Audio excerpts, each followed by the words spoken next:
Here. As Cliff said, the title of our event today is Lessons Learned from the Iraq War. From my perspective, there is certainly an element here where we want to understand from an intellectual, academic, and professional perspective what happened during the Iraq War. But for me, it's much more than that. I think it's important to look back so that we can look forward more clearly, more precisely, to learn the lessons that we need to learn to inform U.S. national security policy decisions being made as we speak and going forward. So I approach this topic with a sober mind frame and with humility, reminding myself and everyone here, if I dare do so, that we have the benefit of hindsight, and a lot of the people that were making decisions at the time did not. So I approach it with a humility, and then also remembering that a lot of Americans, a lot of our allies, and a lot of Iraqis lost their lives and were injured. So we approach this topic with the seriousness and the gravity that it deserves. So to discuss this important topic with the stakes that I just described, we have what I would characterize as an exceptional panel. Exceptional both because of what they've individually accomplished, but also their diversity of backgrounds. We have a career soldier, historian, we have a senior foreign service officer, and a respected journalist. And so bringing those three unique perspectives to this very important issue. More directly, we have Michael Gordon, national security correspondent for the Wall Street Journal. He's extensive experience on the ground in Iraq and has written as much as about anybody on the topic, including his books Cobra II, The General's War, and the Endgame, both the first and second Iraq War. Barbara Leaf served as U.S. ambassador to the UAE from 2014 to 2018, held a number of high-level positions directly relevant to our discussion today. She was Deputy Assistant Secretary of State for Iraq, 2011 to 2013, directed the U.S. Provincial Reconstruction team in Basra from 2010 to 2011, and then before that served as the Department of State's first director of the Office on Iranian Affairs from 2006 to 2008. She's now the Senior Fellow at the Washington Institute. Last but not least on the end is Colonel retired Frank Sobchak. He's a retired U.S. Army Special Forces Colonel who deployed extensively during his career and taught world history and peacekeeping at West Point. And most relevant today is the author and co-editor for these two volumes right here that I have in front of you for visual impact. Very, very robust and impressive effort. So the general plan here is for us four to engage in a discussion until about 12:50. And then I'll welcome questions from all of you, so bring you into the conversation as well. So with that, Frank, obviously some of us are quite familiar with your impressive work, but for those who are not, can you provide a brief overview of the study, more specifically who commissioned it, conducted it, who wrote it, and what were its goals and scope, please? Thank you, Brad. I really appreciate having the opportunity to be here. So the study was commissioned in 2013 by then Chief of Staff of the Army, General Ray Odierno. He put together a team that eventually, at its high water mark, hit 15 people, and he commissioned us to write the official operational level history of the Iraq War. And so kind of in Army terms, the operational level is where strategic guidance from political leadership is translated into battles, campaigns, and campaign strategy for military units. He directed us that it be unclassified because he felt that if it was classified, no one would read it, and that it would effectively be like the Ark of the Covenant at the end of the Raiders of the Lost Ark. He was passionate about that the lessons be learned. When he first sat us down, he told us that we being the Army, never really wrote a history or lessons learned of the Vietnam War. And so we spent the first 2 years of the Iraq War relearning many of those lessons in Blood and Treasure. And so he was adamant that this one be something that was readable in a narrative format, and he also underwrote us in terms of risk so that if something was a little bit controversial, he was okay with that because he wanted people to read it. Excellent, thank you. We'll get into some of the findings and recommendations in a moment, but before we do so, Ambassador, from your perspective, what is new or significant, generally speaking, about this study that the Army undertook? Well, look, Brad, I spent the better part of a beautiful spring weekend diving into Frank's masterpiece, and it is a masterpiece.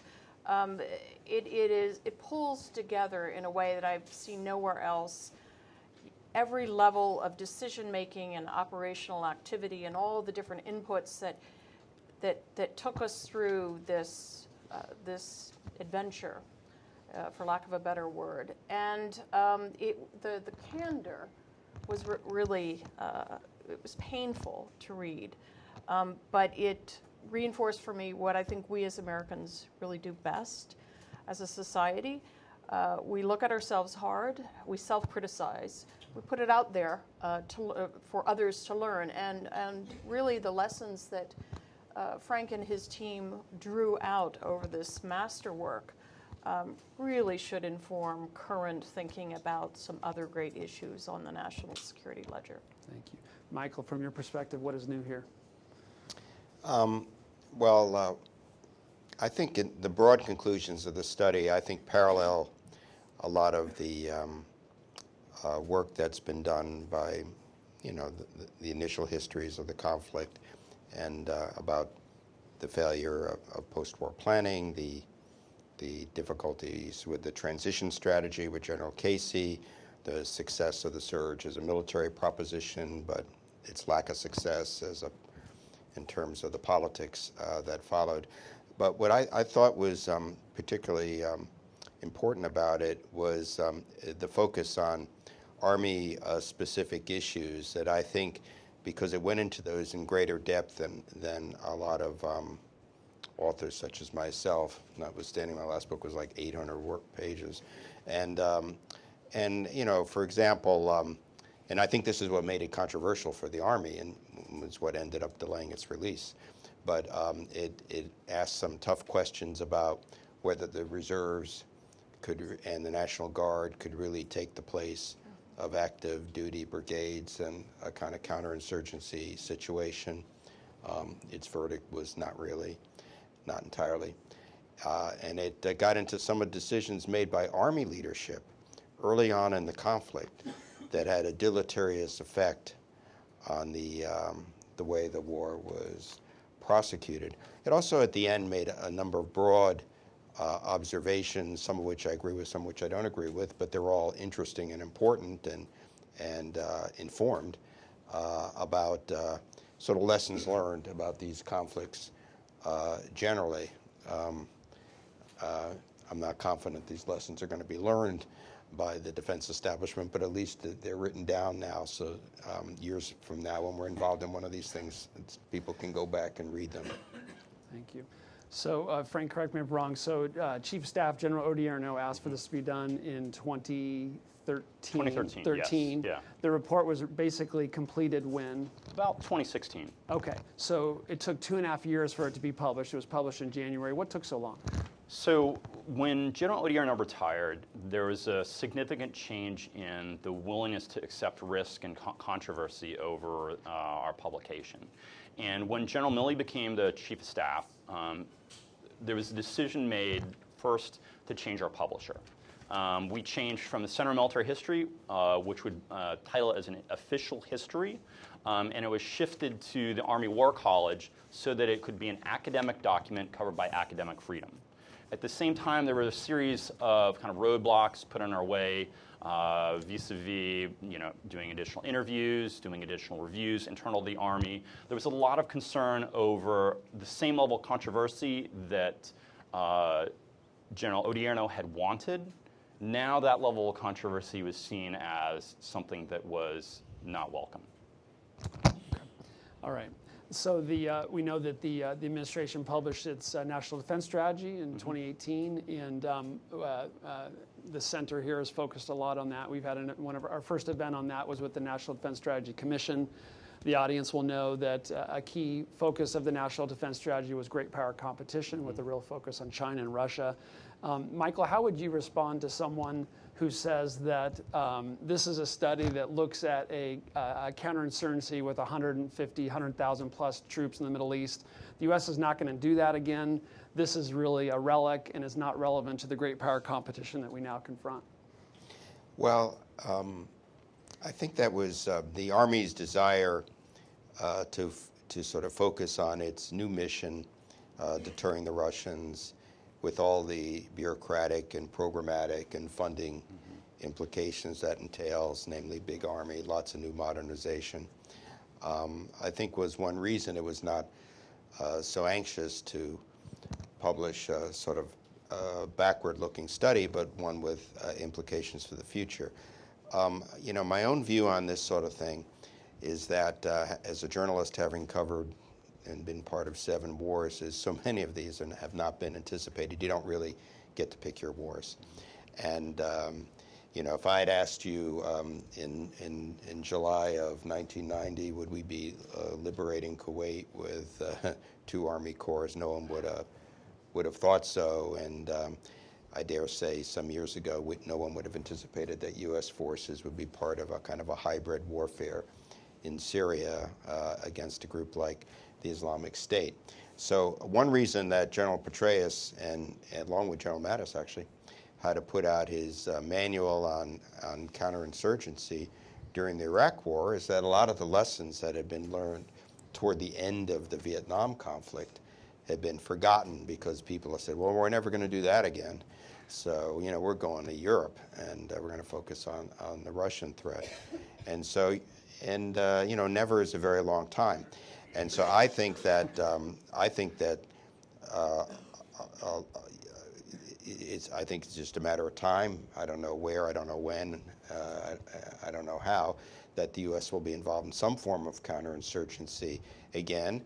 I think that the lessons could still apply to a certain extent in Afghanistan, and even indeed in Iraq and Syria, where we still are in a conflict that's I think we all recognize is not really finished, even though the ISIS territorial caliphate's been defeated. So I think it has applicability, and I think it's highly relevant. Ambassador, do you agree? What's the current relevance of this backward-looking study? So I think that it's not just the U.S. Army or the U.S. military that needs to look at this in detail, because many, many other participants in those 8 years looked at the experience, the enemies that we fought, whether it was Iran or indigenous Iraqi groups, Syrians. So many, many people took away lessons from that experience, just how difficult it is to fight in that gray zone, just how difficult it is for the invading army, which, especially if it, as Frank and his authors noted a number of times, who had virtually no understanding of the Iraqi human terrain, just how difficult it is for those big armies to then adjust and understand what operational effects flow from, what political effects flow from operations, both up to the national level as well as to the local level. So many people in the region who were still there, including the Quds Force and other actors, took away many, many lessons. I dare say the Russians have really learned a lot from this, and they are working all the time now in the gray zone. So the idea that we're going to get to choose our next war, I think is a fallacy. I think it's incredibly valuable, the work that was done on this.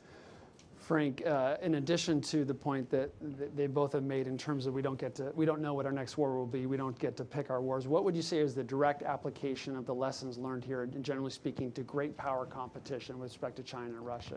Are there lessons here that we can directly apply to the great power competition? So I think it also has relevancy to great power competition in that, while you're going to have, larger force-on-force kind of engagements, at the same time, there's going to be action kind of in the gray zone. There will be, action kind of in the space in between war and peace. We see this, through proxies, we see militias, we see the involvement in democratic elections. All of these things that we saw in Iraq, that we learned from, that same kind of gray space, action is going to occur when we have conflict with a great power. Okay, thank you. So in our remaining 15 minutes, let's just dive real quick into some of the key elements in the chronology, if you don't mind, some of the more operational things that obviously had strategic implications. Frank, the study says that from December 2003 to December 2006, the war in Iraq evolved from a relatively loose insurgency, your words, the study's words, against the U.S.-led coalition into a horrific ethno-sectarian civil war. Yeah. The report says that the coalition was at risk of a strategic defeat along the lines of the 1968 Tet Offensive in Vietnam. How did that happen? Yeah, so it happened for a variety of reasons, some of which are very well known and very well documented, for example, by Michael's books. The decisions that were made both prior to the invasion being launched and in the immediate period right after the invasion. The CPA orders 1 and 2, the inability to properly resource the invasion, and then the phase 4 operation, those are very well known.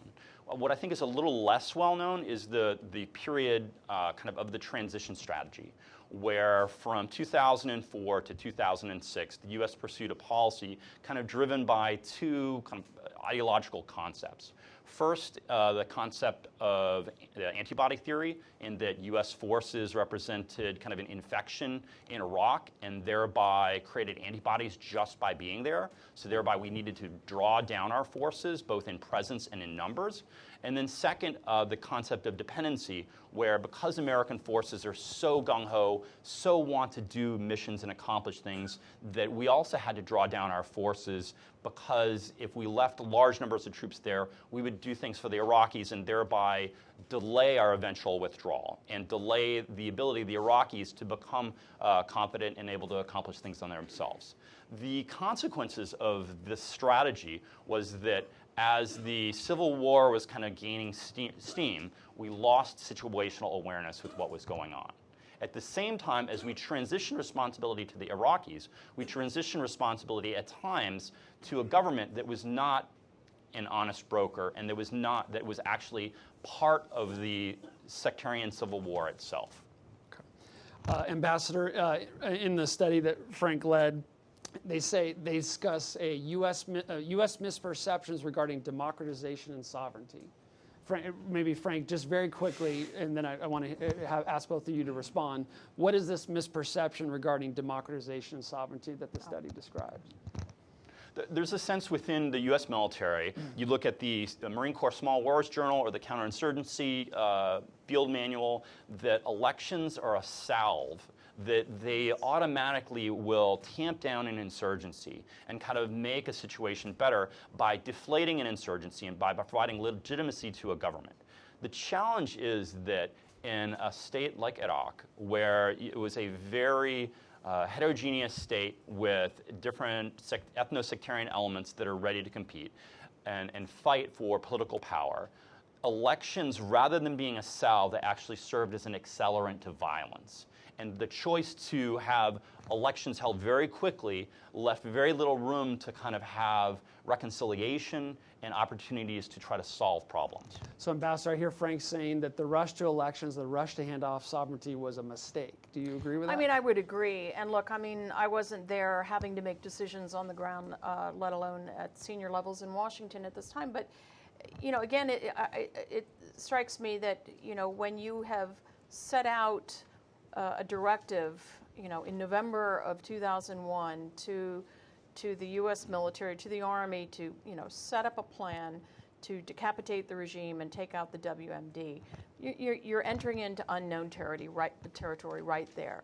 And the notion that you can then proceed with so little knowledge internally to a country of almost 30 million is another just sort of leap into of faith into the dark. And then once there, being in the midst of this, and a society that is deeply, deeply damaged, not just from the previous 10 years or so of international sanctions, but going back to the late 70s when Saddam took over.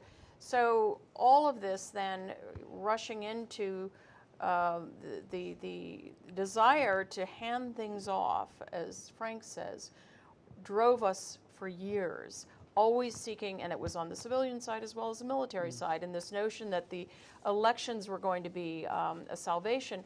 We should have understood in 2003, 2004 that that was unlikely, and especially when the Grand Ayatollah Sistani challenged us on that very road path that we were setting out to get there. Michael? It's important to recollect just how confused and confusing American policy was in the initial phases of the war. And I was embedded with these forces for a lot of it. And it was sort of whiplash just going through it. And the actual war was based on the premise that it was essentially going to be a turnkey operation, and that the U.S. was supposed to get in and get out pretty quickly, And I remember being in Baghdad in June of 2003. It's just a few months after the April takedown of the capital. And Tommy Franks, the CENTCOM commander, was giving guidance to his top deputies that they should try to get forces down to a division plus by the end of the summer. I don't know what that would be necessary, maybe 20,000 troops or 20, 30,000, something like that. And his particular guidance was take as much risk on the way out as you did on the way in.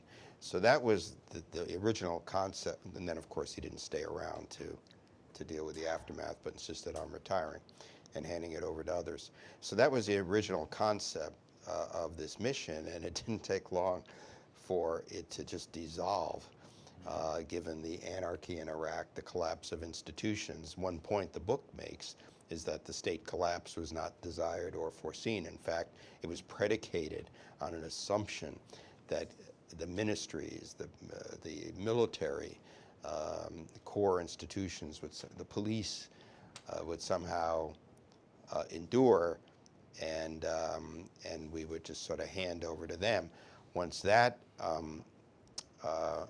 strategy was thwarted, it swung to the other end of the pendulum in a way that's still mind-boggling to me, when Jerry Bremer came in with the Coalition Provisional Authority, and he sort of adopted a viceroy approach, where we issued directives. We're dissolving institutions, and we're going to build essentially a new government from the ground up, which was also far more than the Bush administration bargained for. Lots of tension between CPA and the Pentagon. So that was what the policy was. It zigzagged all over the place, and it was really unclear. One thing I would question is whether elections can be avoided. I take the point that elections are not a panacea. They certainly aren't in this country. So they left this country pretty divided. So why would it be different elsewhere? But there was a notion, sure, the people vote, they get the government they want, we can begin to ease out of there. But what happened is, and Ayatollah Sistani was insistent on it because he understood that they would empower the Shia majority of the country, and that would have all sorts of implications.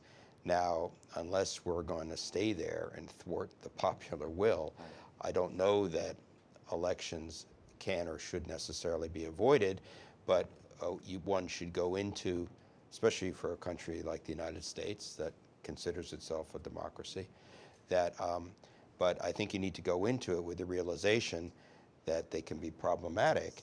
And I think another sort of failure of imagination in the planning of this war was not really to think through, so what will happen when we empower this long repressed Shia majority? What will be the effects in Iraq? How are we going to deal with it? I don't think any of that was thought through. You know, the military has these concepts, phase 1, 2, 3, and 4. Phase 4 is post-war operations, and a U.S. Army colonel, they did a great job on thinking through phase 1, 2, and 3, you know, getting the divisions up to Baghdad, taking down this or that unit, sort of seizing control of the country. But an Army colonel once said to me, you know, if you haven't really thought through phase 4, which they hadn't, maybe you shouldn't do phases 1, 2, and 3. Yes. And that's the lesson that I personally take away from this. Ambassador, do you have something to add? No, I was just thinking, we also, as Americans, you know, suffer from a lack of a sense of history. The Iraqis don't have that. They don't suffer from that. And so this notion, which Frank and his co-authors laid out very nicely in those opening chapters, this sense of we could just basically leave the South to the British to manage, and the Shia would be our friends, et cetera, while we focused on the incipient Sunni problems that we had. You know, there was a huge reservoir of anger towards us for the events of March 1991 that were only 12 years earlier. And, you know, the sort of October 56 kind of call to the Hungarians to rise up, in this case the Shia, to rise up against Saddam, and then they were brutalized. So the lack of a sense of our own history with the country also dogged us. But I totally subscribe to what Michael said about phases 1 through 3. Thank you. And the report obviously, Frank, throughout talks about how, to quote, throughout the war, the commands in Iraq had too few troops to accomplish their military missions, chronic shortage of troops. Ambassador, do you see the same sort of shortages with Foreign Service folks and USAID Let me just remind folks? everybody. And so I came back from Bosnia, where we were busy nation building, more or less semi-successfully, in the summer of 2006. And the previous fall, Secretary Rice had determined that one of the ways to remedy these governance issues, et cetera, and get our hands out there was to set up the provincial reconstruction teams across Iraq's 18 provinces. And so we set to it, of course, typically on a shoestring and with really no resourcing to it.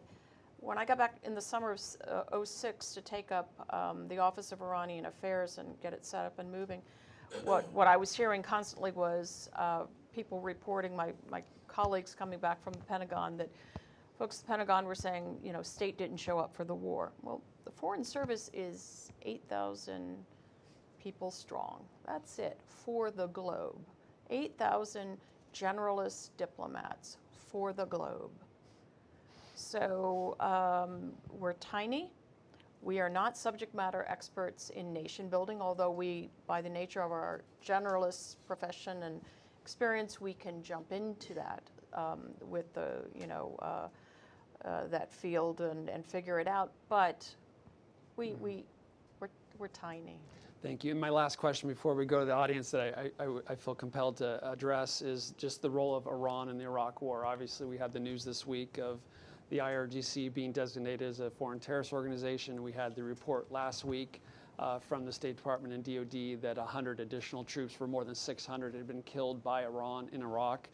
Frank, very succinctly, if you wouldn't mind, what was the role of Iran, in particular the Irgc, in the Iraq War? Yeah, well, Iran's role evolves, where at first, once the Saddam regime is decapitated, there's kind of fear within the Iranian regime of whether they're next kind of in the axis of evil. But that quickly evolves to a sense of, hey, the United States is having trouble, and this is really our opportunity to take action against our arch nemesis, our rival that we fought, an 8-year war against and lost hundreds of thousands of our citizens in. So very quickly, they took a very active role in targeting American soldiers. They took an active role in kind of maligning influence on the Iraqi elections, and were very active in directly challenging U.S. objectives. And in the report, you talk about, you just make a distinction between Iran's initial behavior in terms of when they were perhaps afraid that we were going to go to Iran next, and then how that evolved over time. Can you speak quickly to that? Yeah, certainly. I mean, there's a real evolution, whereas at first there was a concern and a fear that the decapitation that had occurred in Iraq would quickly happen to the Iranian regime. But once they kind of realized that the U.S. was having trouble, they began slowly, kind of almost in like a latent incipient type insurgency, where they started funneling in undercover operatives, buying up land, purchasing safe houses, infiltrating Irgc Quds Force operatives to take action to kind of manipulate the kind of nascent democratic process for toward their ends.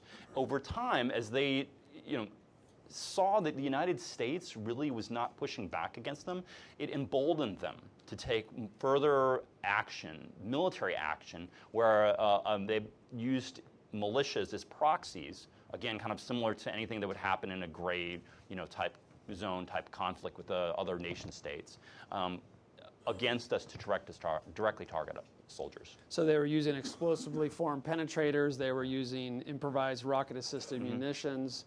Their ambassador was a covert Quds Force officer. Yeah. Michael, you helped break the story. You broke the story last week in terms of the designation of the Irgc. What is your assessment of Iran's role over time in the Iraq War? I'm not taking a position as a journalist on the wisdom of the designation, but Iran's role in the Iraq conflict was really pernicious. And during this period from 05, 06 on, I was working for another New York-based newspaper at the time, and and I was writing stories about EFPs, which was a type of IED that the U.S. could not defend against. An up-armored Humvee could not stop an EFP, and the casualties from it were really horrendous, particularly in the Baghdad area and near Sadr City and places like that. And the Brits, too, were taking those kinds of casualties. And so the Iranians wouldn't do this themselves. That's not how they do that. They're slicker than that. But they trained in Iran forces, Shia militias, and with the help of Lebanese Hezbollah, and then would then give them these weapons through these kind of rat lines from Iran. And all of this was known to the U.S. military, which was then faced with the following dilemma. Do we extend the war into Iran to get these camps to strike at Iran specifically for providing this assistance to an enemy of the U.S.? They faced the same dilemma in Syria, by the way, because of its enabling of al-Qaeda in Iraq. And the decision made by the Bush administration, which is sometimes portrayed as being, I don't know, reckless, was actually very cautious. And it was, no, we're not going to spread the war into Iran or into Syria, really. We're going to try to deal with these Iranian-enabled proxy forces within the boundaries of Iraq. And that's kind of what happened. And I think it's very important that Frank and Joel Rayburns and the team's study documents this, because this proposition at times that Iran was playing this role was initially a little controversial, but I mean, it was so well documented. And we now have interrogation of some of the Shia leaders and the forensic evidence itself. One thing that's interesting, and this is apropos the current situation, is there's been none of that in Iraq now in the fight against ISIS. And we did have a situation, since I'm doing yet another book on this subject, that where U.S. forces and Iranian operatives and Shia militias shared the battlefield in and around Mosul, in and around Bayji, in and around Fallujah, and each side was careful so far to refrain from any of that. There have been no Shia militia attacks on U.S. forces or vice versa. And so because they had a common enemy, ISIS. Now that common enemy is more or less on the way to defeat, if not entirely defeated, but potentially defeated. And we have an upsurge in tensions between the U.S. and Iran. So you'll notice that when the designation was made, and we reported in the Wall Street Journal, CENTCOM raised the alert level for U.S. forces in the area, and there's a reason for that. The reason is the past history and a fear that somehow those activities might emerge again. Frank, quickly? Yeah, I was going to say there's actually a historical parallel where in both 2005 and 2006, because at the strategic level the U.S. was not willing to expand the war, not willing to do an Iraq war equivalent of the Cambodian incursion during the Vietnam conflict. At the operational level, the theater commander looked at whether they were going to declare the Irgc Quds Force an enemy combatant. And what this means is it's a legal term in that they don't have to present a threat. They don't have to raise a rifle. They don't have to, potentially create a danger.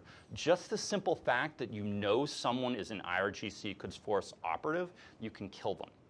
You can kill them whether they're sleeping. You can kill them whether they have a weapon or they don't have a weapon. It's the equivalent of being, an army. Like for example, a uniformed military that is a declared enemy.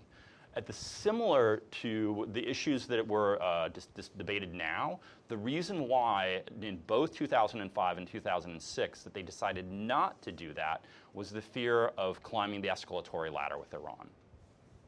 Okay, thank you. And then just the report, Frank talks about how the main reason they felt they ramped things up in 2005, 2006 is because they felt like they had a sense of impunity. And I would note that that's the argument, whatever one's opinion about the argument, that's the argument that that Mr. Hook made recently, is that yes, this might increase danger, but probably the most dangerous thing is for Tehran to feel that they can continue to attack Americans with no impunity or no consequences.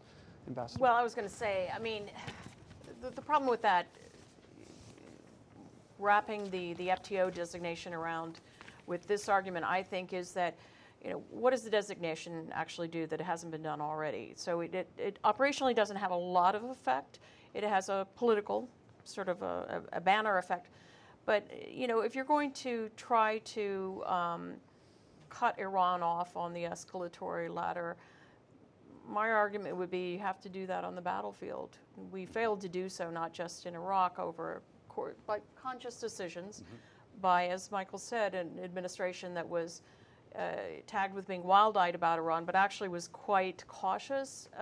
I would say overly cautious at a certain point, given the evidence that was there as to the Iranian hand in all of this. So it's not just in Iraq. It goes back, of course, decades, and the Iranians do look at this and draw conclusions. So I think it's a bit of a stretch to say that the FTO designation carries the same effect as what you might have gotten on the battlefield. And here's an interesting potential disconnect.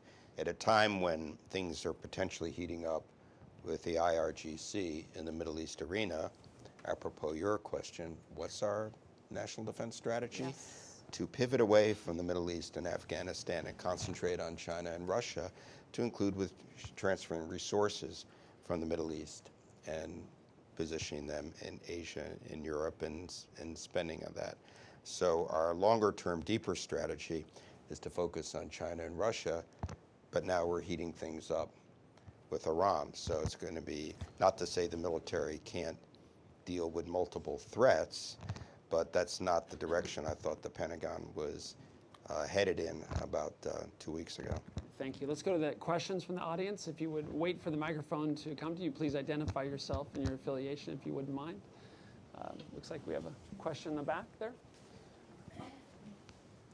Thank you, Aaron Friedman. In terms of the escalatory ladder with regard to Iran, are there lessons to be learned from the 1980s, mostly naval confrontations, late 1980s, when the Iranians were laying mines?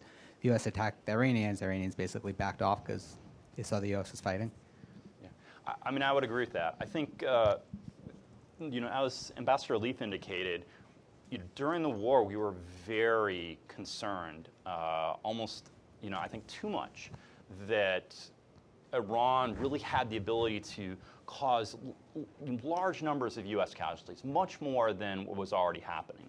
And I think, the counter to that is, I think in some ways that if we had pushed back more, that Iran probably would have backed down. I think in terms of the power imbalance, we certainly have leverage over Iran.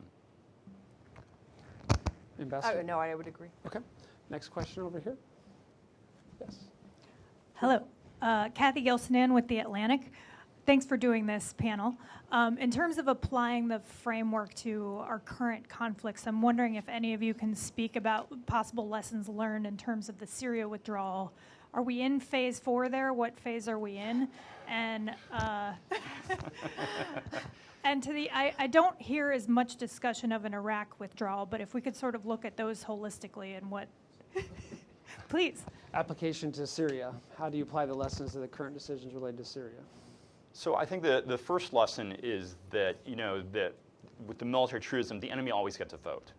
And so you can declare someone defeated, and particularly when you're in the middle of an ideological fight, it's very difficult to kill something that has as much power as kind of the extremist religious fervor of Daesh. So I think, to declare something over as quickly as you've kind of, and move on, I think is very problematic. I mean, we really didn't have phases 1 through 3, and so least of all do we have phase 4. I mean, I think Syria policy as such has been muddled now, just deeply, deeply muddled and incoherent across 2 administrations, sort of averring that a leader of a given state must go, then not really following up with anything, and sort of subcontracting out the fight to a variety of partners who aren't that good at it. They throw a lot of money around. The battlefield becomes populated with a lot of wild-eyed, fairly extremist fighters, and then it's just a mess. So I think the question of that troop component is sort of a separate thing, but you know, I'm not faulting Obama as such for not going into Syria. I would have said, why did we go into Libya for that matter? But it's rather the policy was never framed coherently, and it isn't today. I would say the lessons of Iraq, to one extent, I can think in one way in which it was learned. We're keeping some troops in Iraq to train and try to rebuild and shore up the Iraqi army, which took an enormous number of casualties in the fight with ISIS and was depleted and needs to be improved. And NATO's there too. NATO forces are there too. So what the U.S. so far, although this administration seems to be able to change policy like on a dime, but so far it looks like the policy is to stay there and not to leave, as the U.S. did in 2011. So that's a lesson learned. A lesson unlearned is the low regard with which stabilization programs are held by the current administration, because once the fighting is over, you still have to stabilize and restore these areas in the hope of at least depriving people in those areas of having the motivation to join ISIS, which is still out there, or son of ISIS, which, you know, grew out of al-Qaeda in Iraq, the enemy that we thought was defeated. Frank, one of the lessons learned relates to detention operations. We know the Syrian Defense Forces have a lot of ISIS detainees, or they have in the recent past. What was, very quickly, what was the main issue with detention operations in Iraq? Yeah, so the issue in Iraq was that the Geneva Conventions and the protocols kind of leave a gray space for civilian detainees, for individuals who are not part of a uniformed military, but who are more insurgents or part of militias. There's a review process that is required that every 6 months that effectively really pushes for many of them to be released. And in the U.S., this became very problematic and really a huge source of friction between the operational and strategic level and the tactical level, where the tactical levels felt that the detention programs are really just a catch and release program, where we would catch insurgents, hold them for 6 months, allow them as a kind of to trade tactics, techniques, and procedures in like a jihadist gladiator training camp within our detention facilities, and then release them back out onto the battlefield. And so that was really the core of it, and it was frankly something we never really resolved. Not making clear that these were enemy combatants, or making the policy decision that these were enemy combatants and everything that comes along with Correct. that. And the most famous one released was al-Baghdadi, right? Absolutely. We had Baghdadi and then we released him. Is that right? Yeah. Okay, next question. Yes, right over here. Yeah. Thank you. My name is Mohammed. I am with the Iraqi embassy. My question is to Colonel Frank. Thank you for your service, sir. You have mentioned in your presentation that when you transferred the power to the Iraqi government, there was an honest broker. Could you elaborate that? Because if you mean the prime minister, so he came after that in the United States, and he was allowed to speak in front of a joint session in the Congress. This is one. And the second question is, if you can describe the biggest mistake you have done in Iraq, if so. Thank you. Thank you. Sure. I mean, I think the largest mistake is really the inability to anticipate what was going to happen after the Saddam regime was defeated. There's a sense that, as was indicated previously, that we would be able to fall in kind of on everything, and that the military, the police would still be able to be functioning, and that they could form the future Iraqi government. the sense that we really miss the ability to appreciate that in many cases, once the regime collapses, all of the structures of state kind of go with it, and that it creates challenges to try to anything after that. Could you restate your first question? I apologize. Sorry. Yeah, you have mentioned that when you transferred the power, it was an honest broker. Yes. You have described the Iraqis as an honest broker. Yeah. Could you please, who was that? Okay, so in 2004, there was a transition of authority to the Iraqi government. At that point, Alawi became the prime minister. And so there was a general sense within the United States that Alawi, because he was a secular Shia, and that he had representation from some Sunni parties, which was evinced later in the 2010 election, that he had more of a broad swath of support within the Iraqi domestic constituency. Okay. Okay, thank you. Other questions? Yes, right over here, please. Oh, sorry. Thank you. Thank you. Tom Spohr from the Heritage Foundation. I'm interested in any conclusions about the training of Army senior leaders, particularly generals, and maybe their training and their educations. And, you know, as you look over their shoulders, things we could do differently in that area. Yeah, so let me give you a little analogy. It's funny. As we were about to finish publishing this, there was a certain general who went through the conclusion chapter and wanted to make something like 40 or 50 changes to it. And the core of the changes were, you know, why are you talking about the strategic level? This is not what we do. And this was from an Army academic institution that governs the senior staff college. The Army's senior level academic institution that promotes and teaches its highest level leaders. And I found it, personally just shocking that the institution that is supposed to be teaching the strategic level was telling me, hey, you can't touch this. We're not supposed to talk about this. And to me, that is one of the challenges within Army leaders, is that in many cases, not always, we tend to promote people who have a lot of tactical expertise, but who don't have as much strategic vision or strategic appreciation.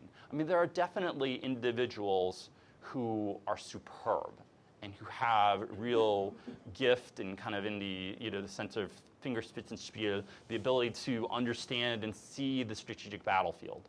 But I would argue one of the challenges we have is we promote and focus on a tactical level. You know, Frank is being a little diplomatic, but this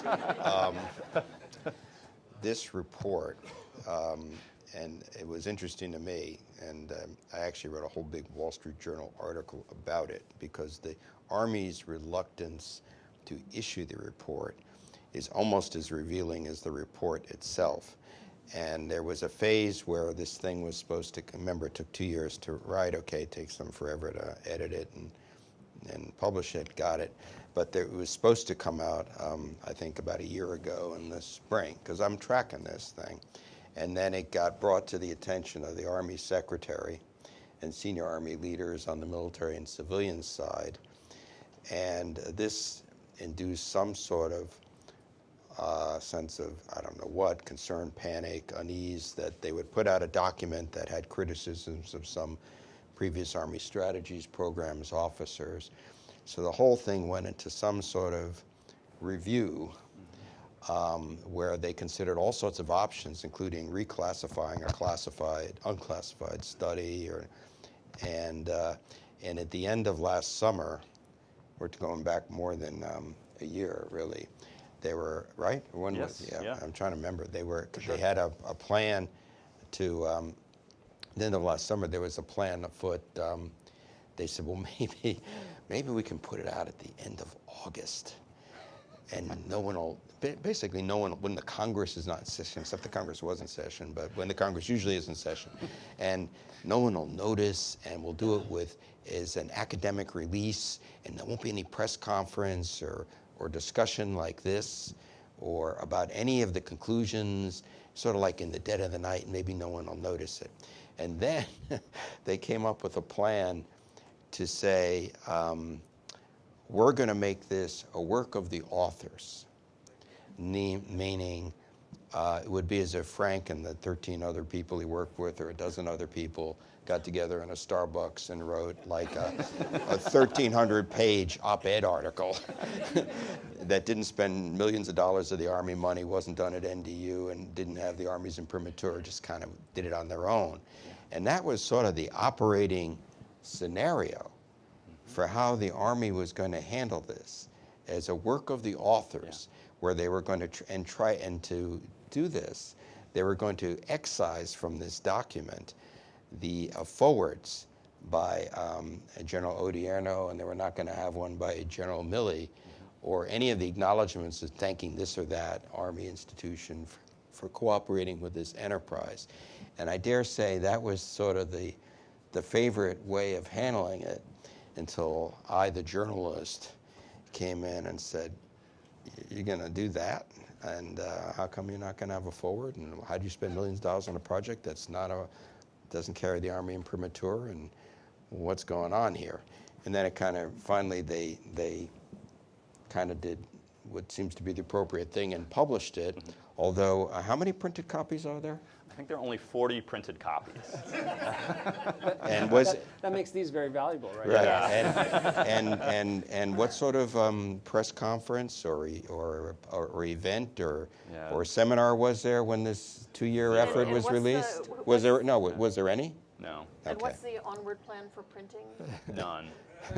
Effectively, at one point, we were going to have $45,000 to do dissemination and to visit corps and division and higher levels of headquarters and kind of do internal lessons learned, as well as distribute additional copies, and that was killed. So we were at Bumpkus. Oh, please, Ambassador. Go ahead. No, I was just going to say, but you know what? Ultimately, it did see the light of the day. Yeah, that's right. And it does have Mark a forward by Milley, General Milley. And yeah, it does have Milley a wrote a good yeah. forward, Yeah. and which you can read as sort of a lesson to the civilian leaders as well, not just Army. I mean, all of these lessons learned apply to the civilians back in Washington who were making a lot of the calls. And I don't know of any comparable effort at any point in the past years, nor in the future planned by any civilian entity, state or anybody else. So Yeah. we can all learn something from this. I'm starting to feel a little defensive because an Army profession, is introspective. I'd like to see how many other professions have looked at themselves like this with this level of comprehensiveness. I would just argue. Coming back to your good question, Tom, if I may just read from the study and then ask any of you to respond. This is a direct quote from the report. Innovative commanders emerged during the war and were empirically successful, but the process of encouraging and institutionalizing innovations was uneven. More often, it appears they learned what was required through peer-to-peer interaction on the battlefield, not in institutional venues back home. Indeed, it seems that the most successful innovators were actually inverting policy rather than operating within policy, most notably in the case of the brigade and battalion level COIN approaches of 2005 and 2006, which took place during a time of the transition strategy. And it seems possible that the Army in the Iraq War actually tended to penalize successful leaders who challenged their commanders. Response. Yeah, I mean, I think that is very much the case. And I think one of the challenges, we have the Army is that in some ways, the way to get ahead is don't rock the boat. Don't create drama, don't, try to change anything. And that if you just follow the path line of least resistance, that is almost the best way to get promoted, to move ahead, and to succeed. And those who take risks, the McMasters and others, in many cases, those innovations are not rewarded. It's almost like, there was an episode of The Simpsons once where as Lisa is, talking, in school, there's a independent thought alarm that kind of goes off somewhere, and that the black ninjas and uniforms and helicopters then descend upon the individual who has exhibited this. That is it's a real problem. Thank you. Question right over here. Hi, this is actually in response to Frank's question. We did a study for General Dempsey at the National War College and the National Defense University called Lessons Encountered Learning from the Long War. It was about the strategic lessons. And when they started the project, they asked General Dempsey, well, what do you mean by strategy? He said, Chairman of the Joint Chiefs and above. So our book doesn't have a lot of great operational lessons, but it does talk an awful lot about military people participating in interagency decision-making, the problems that costs. We fought for a long time to get the title Lessons Encountered. A lot of people didn't like it to begin with, but as my 5 or 6 authors went through their work, they realized most of the lessons that we were learning at the highest level had been learned 2 or 3 times before, especially during the Vietnam War. So Dr. Collins actually was my professor at Georgetown. And I would like to actually highlight his work. It is a really good study. Take a look at it, especially at the strategic level. And our gap, our focus was at the operational level. So his study captures a lot of the critical strategic level issues that was not central to our focus. And you guys were very, very nice in sharing a lot of the stuff that you got with us, and you and Joel. Thank you very much. We always wanted your work to come out first. Very quickly, one of the debates around this issue, certainly on Capitol Hill, has been the question of would a residual U.S. military presence in Iraq after 2011 have prevented the collapse of the Iraqi security forces and the resurgence of ISIS. Do any of you have any thoughts on that? The question we'll never know for sure. I mean, I do. So, from my vantage point in the Shia heartland from 2010 to 2011, I was never in any doubt going back to Washington that if push came to shove, the Iraqi political leaders would say, no thanks, we don't really want your forces, while the Iraqi military, general officers, et cetera, very much conveyed that they did want and need that assistance. Why? Because the security situation was more or less, with the presence of all 50,000 troops still in country, residual violence. They felt they basically had it, and why did they need to invest the political capital in the conditions that the administration was requiring, privileges and immunities, for the troops, et cetera?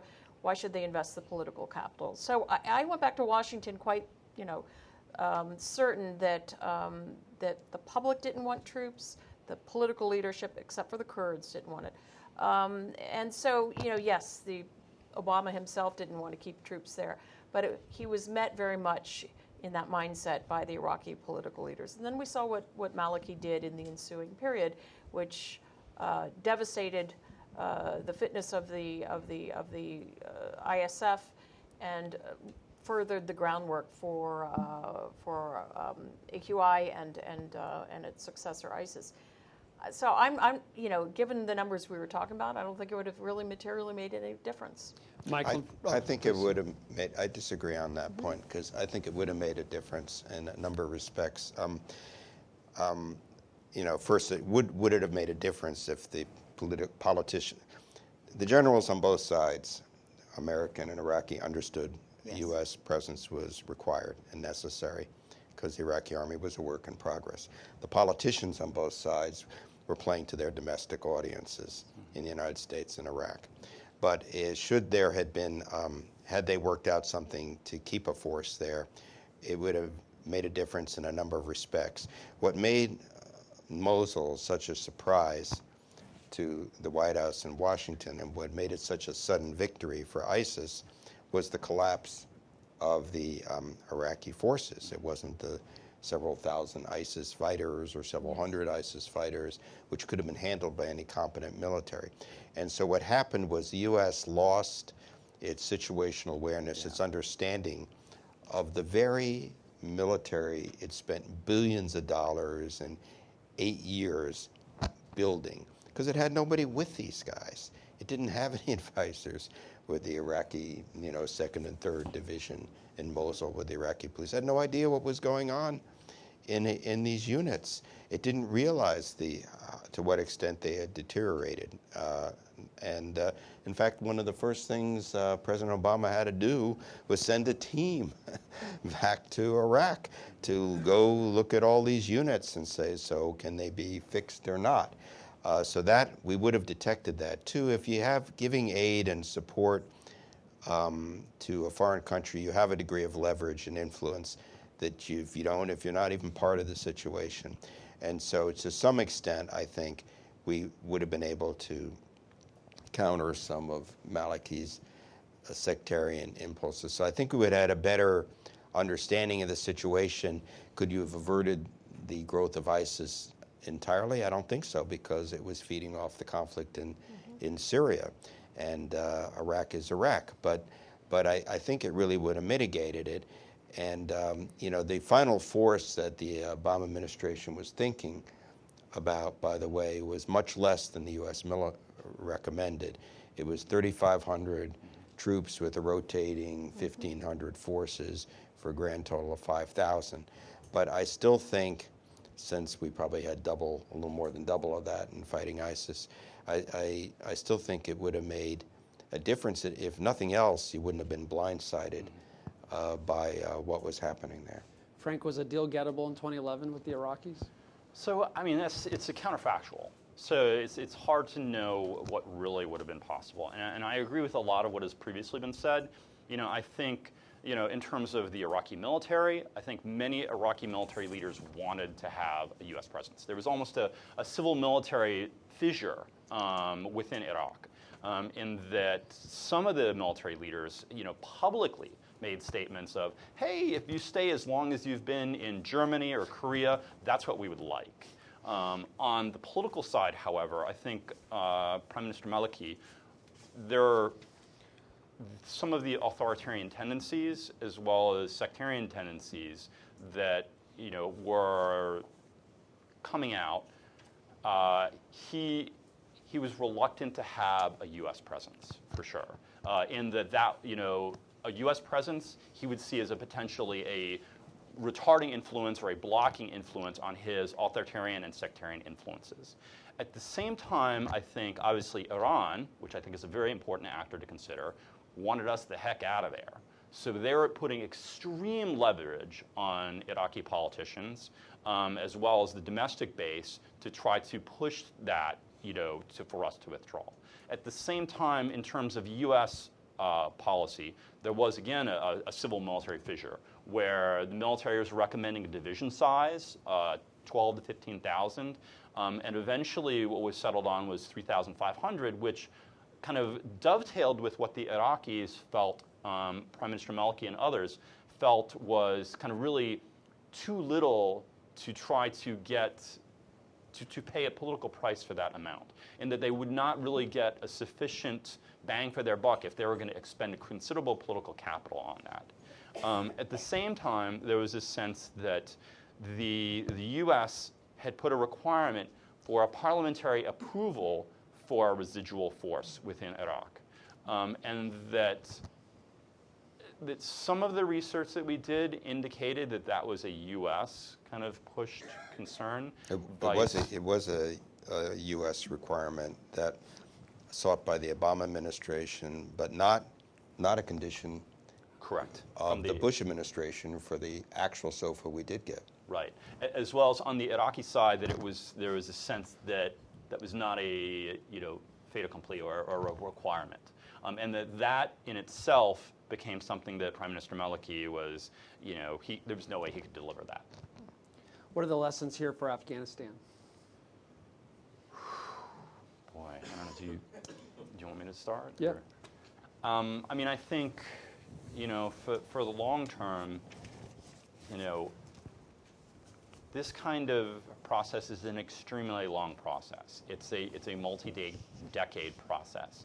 And that if there is something that we deem as having of strategic national security value, where we want to retain a commitment towards, that we have to accept the fact that it is going to require a very, very long time.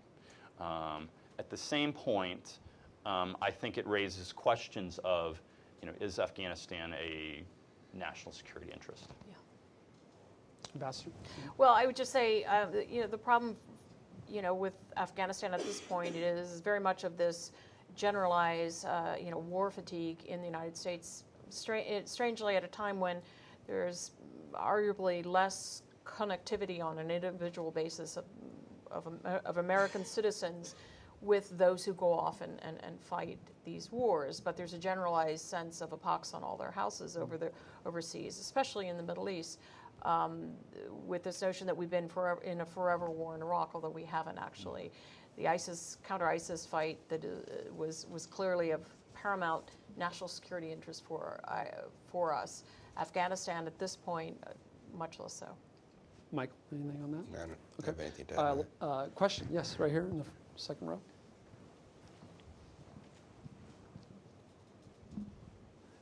Thank you very much. Bilal Wahab over at the Washington Institute. And Mr. Gordon already touched on my question a little bit.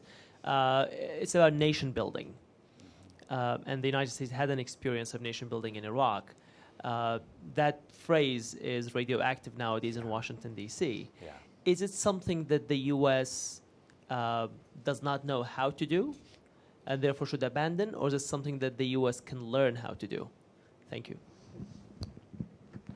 So I think there's actually historical precedent both in Germany, Japan, Korea, where, granted there are definite, very significant differences between the case studies, but I think we've been successful in the past, and I think that the challenge is that it requires true and consistent commitment over multiple administrations, over multiple decades. And I suffer to say our own political situation is fractured to a point where I wonder whether we have that ability, barring something similar to the Cold War and a perception of an existential Soviet threat, that it would give us enough to congeal to make that commitment. I think the real difference too is in the different cases you would lay out to compare and contrast. And so, nation building in a Yemen or a Libya or post 2003, Iraq is a very different prospect than what we faced in Germany, Korea, or Japan. All right, looks like David Maxwell for the last question there in the back row, please. Thank you for great comments. Frank, we've kind of touched on this with previous questions. I'd really like to ask, what conclusions have you drawn about personnel management and the personnel process? I mean, we've had, unit rotation versus individual replacement, the patch chart, CSL command select, all those rotations, and then the exorbitant amount of individual augmentee requirements, and then ad hoc units, PRTs, MITs, BITs, all those things. Yeah. Are there any concrete lessons that you've drawn in the report for our personnel processes that will help us in the future? Yeah, I think there are a series of them. I think, first of all, in almost every case where we went to an ad hoc solution rather than an organized unit, that the ad hoc solution was not successful. There are very few occasions where an ad hoc solution worked out, both at the headquarters level, the detention headquarters level, the MIT teams, which were responsible for the security force training. All those were problematic. I think we also had challenges in terms of personnel management in the one-year deployment cycle, in that many leaders kind of told us that we fought the war, 9 years, 1 year at a time. And that in many cases, the one commander would almost reject some of the conditions or decisions that had been made by the commander prior to him. So I think, in many ways, I think if we revamp that structure and whether we go to, more of a model where the units are there for a longer period of time, or whether the units rotate back and forth to the same exact spot and retain situational awareness vis-a-vis the two units are linked, the forward unit and the rear unit. They know exactly where they're going to go. And many times we really, and some of this was caused by the fact that we just didn't have sufficient forces kind of at a strategic level. It was caused by that problem. I think we could manage that much more effectively. With that, please join me in thanking our panelists. Thanks for coming today.